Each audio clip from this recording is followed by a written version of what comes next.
भाई भी साथ में ऐसे मंगाइए चल रहे हैं जहाँ पर केक कटेगा और बड़ा ही आनंद आ रहा है। काफी लोग हैं जहाँ पर डांस हम लोग सिखवाया जाता है बच्चों को। सकते हैं डांस क्लास में केक कटने वाला भाई कहाँ गए? बोल नहीं पाती है। अच्छे भाई रंजीता जी हमारे लखनऊ जिले से हैं, जो बाराबंकी जिला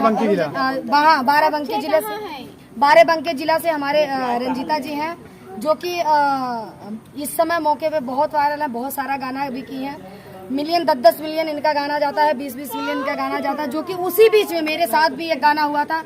मेरे यूट्यूब चैनल पे 2 लाख प्लस गया था। यूट्यूब के बंद हो गया मेरा गाना किसी कारण, बस उसको नहीं बताएंगे। और फेसबुक पे आज भी मेरा गाना 3 मिलियन प्लस है।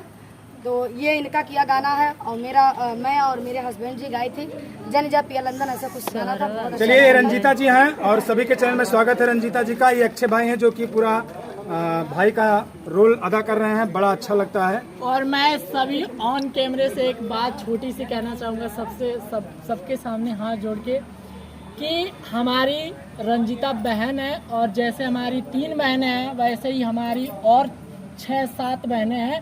तो रंजीता हमारी बहन है और बहन अपने बहन को हमें उस ऊंचाई पे पहुंचाना है जहां ये कभी सोची नहीं थी। आप लोग ऐसे ही सपोर्ट करते रहिए और इसको हम